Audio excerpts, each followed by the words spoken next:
Bismillahirrahmanirrahim. Assalamualaikum warahmatullahi wabarakatuh.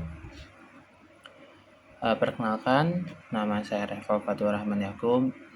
Saya dari kelas 4E, program pendidikan agama Islam. Hari ini saya akan mempresentasikan jawaban ujian akhir semester saya untuk mata kuliah Filsafat Pendidikan Islam. Oke, mari kita mulai dari persoalan pertama mengenai demokratisasi pendidikan PAI di era digital. Teman-teman, demokratisasi pendidikan itu intinya adalah keadilan, yang mana setiap anak punya hak dan kesempatan yang sama untuk belajar.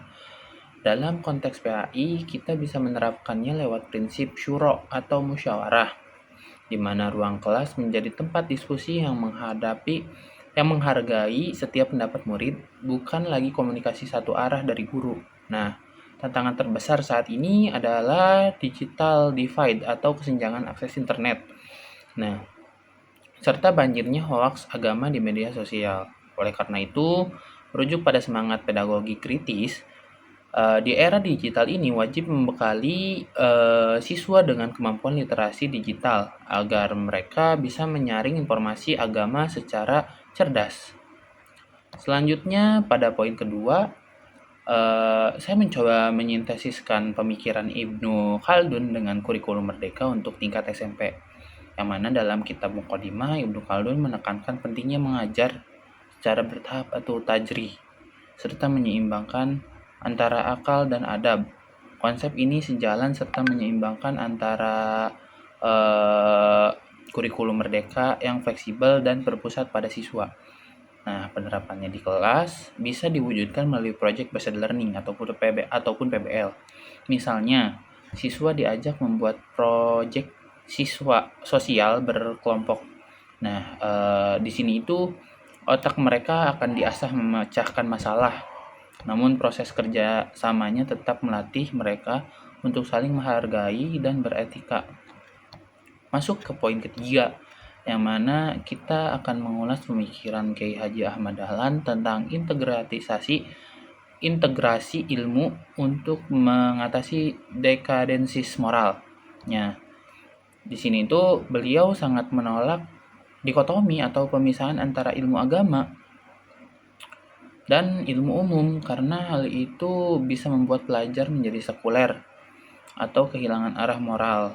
Nah, desain pembelajaran yang mencerminkan semangat ini adalah model Al-Ma'un Project.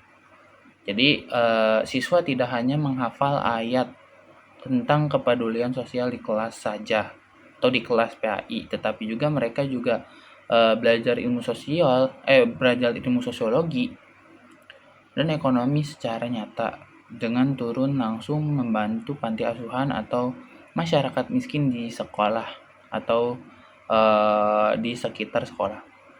Nah, sekarang kita akan beralih ke poin keempat, yang mana pemikiran Kiai Haji Hasyim Asy'ari mengenai akhlak dan keteladanan guru di era modern. Dalam kitab Adabul Alim wal Muta'alim, beliau menekankan bahwa esensi pendidikan adalah penanaman karakter dan sikap tawadu. Di zaman sekarang, murid bisa mencari informasi apa saja lewat Google atau AI. Namun, peran guru sebagai satu-satunya sumber ilmu memang bergeser, tetapi mesin tidak memiliki jiwa ya, mesin tidak memiliki hati, dan juga tidak bisa memberikan kasih sayang. Oleh karena itu, guru modern harus memosisikan dirinya sebagai fasilitator, yang mana mengedepankan uswasana atau teladan nyata dalam berperilaku agar nilai-nilai penghormatan terhadap ilmu tetap terjaga. Lanjut ke poin kelima, kita menganalisis pemikiran Ahmad Hasan dari Persis mengenai purifikasi ajaran Islam. Pernyataannya, apakah gerakan kembali ke Al-Quran dan hadis ini bersifat konservatif atau reformis dalam pendidikan? Nah, dalam argumen saya, pemikiran beliau ini merupakan salah satu purifikasi reformis, yang dimana pemikiran ini disebut konservatif.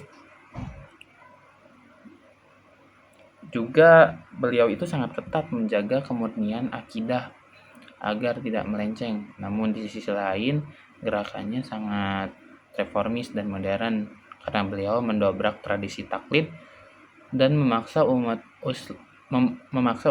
Islam untuk menggunakan akal pikiran secara kritis dalam memahami agama demi kemajuan pendidikan. Kemudian lanjut pada poin ke-6, kita membedah fondasi utama filsafat, yaitu ontologi, epistemologi, dan aksiologi. Pertama, adanya ontologi yang sederhananya menjawab pertanyaan kayak seperti apa sih objek atau bahan baku yang sedang kita urus ini. Nah, dalam konteks pendidikan, jawabannya adalah manusia atau mahasiswa itu sendiri. Secara ontologis dalam Islam, manusia memiliki dua status utama, yaitu sebagai hamba Allah yang wajib memiliki akidah dan iman yang kokoh, sekaligus sebagai khalifah di bumi yang bertugas untuk mengelola dunia ini dengan cerdas. Jadi pondasi pertama prodi PAI ini adalah menyadarkan bahwa kita sedang mendidik manusia yang mempunyai tanggung jawab besar kepada Tuhan sekaligus kepada lingkungan sosialnya. Oke, kedua ada epistemologi. Nah, selanjutnya kayak epistemologi ini seperti apa sih? Nah, epistemologi ini kalau misal kita menjawab pertanyaan selanjutnya itu bagaimana cara kita mendidik mereka dan memberikan ilmu itu. Nah, di era modern ini kita tidak boleh terjebak membuat kurikulum PAI yang membuat mahasiswa pintar agama tapi buta teknologi gitu. Ataupun sebaliknya. Nah, di sini juga ada pintar sains tapi kosong spiritualnya. Nah, oleh karena itu, secara epistemologi, metode pembelajaran di prodi PAI harus menggunakan pendekatan integrasi ilmu, yaitu menyempurnakan wahyu atau menyempurnakan Al-Quran dan hadis dengan akal pikiran manusia berupa ilmu pengetahuan umum atau sains. Melalui cara inilah mahasiswa diajarkan untuk melihat sains lewat kacamata agama dan memperkuat pemahaman agama menggunakan bantuan sains. Terakhir, ada aksiologi. Nah, bisa yang menjawab ataupun menjawab pertanyaan penutup setelah mereka pintar dan lulus untuk apa ilmu itu digunakan. Nah, filsafat Islam mengajarkan bahwa ilmu itu tidak ada gunanya kalau cuma disimpan di dalam kepala sendiri atau sekedar menjadi pajangan di lembar ijazah. Nilai guna atau aksiologi dari lulusan PAI harus berdampak nyata bagi masyarakat, ataupun kita harus membagi ilmu kepada semua orang gitu.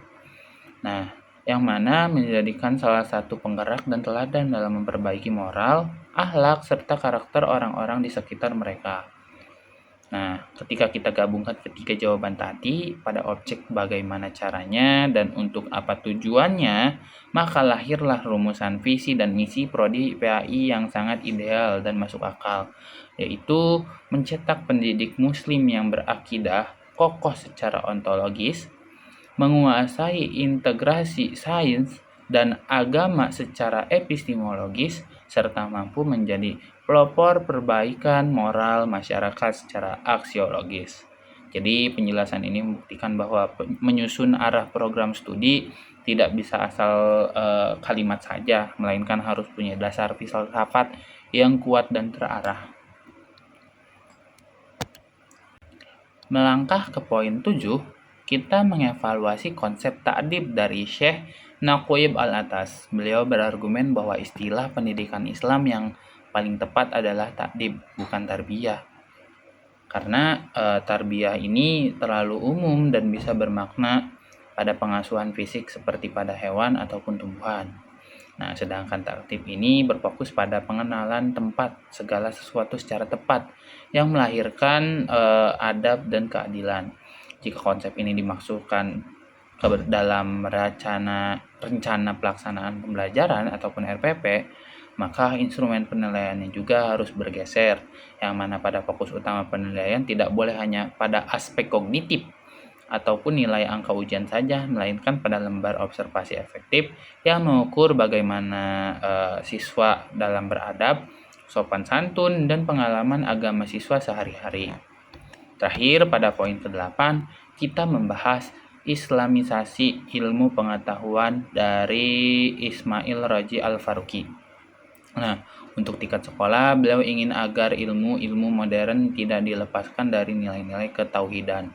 Nah, model pembelajaran interdisipliner yang kita terapkan di sekolah adalah integrasi antara PAI dan ilmu sosiologi atau ekonomi. Contoh praktisnya, ketika siswa belajar tentang stratifikasi sosial atau kemiskinan dalam pelajaran sosiologi, guru tidak hanya memakai teori barat, tetapi langsung mengkaitkannya dengan perspektif PAI, seperti bagaimana instrumen zakat, infak, dan sedekah hadir sebagai solusi keagamaan untuk menciptakan keadilan sosial. Nah, jadi sebagaimana kesimpulannya, seluruh pemikiran filsafat dan tokoh-tokoh yang kita bahas hari ini membuktikan bahwa pendidikan Islam itu dinamis, tidak kaku, dan juga selalu punya jawaban untuk mengatasi tantangan zaman, baik di era digital maupun dalam pembentukan karakter dalam bangsa. Demikian presentasi ujian akhir semester ini saya sampaikan. Terima kasih atas yang telah menonton dan juga kurang lebihnya mohon maaf. Wallahu a'lam. Wassalamualaikum warahmatullahi wabarakatuh.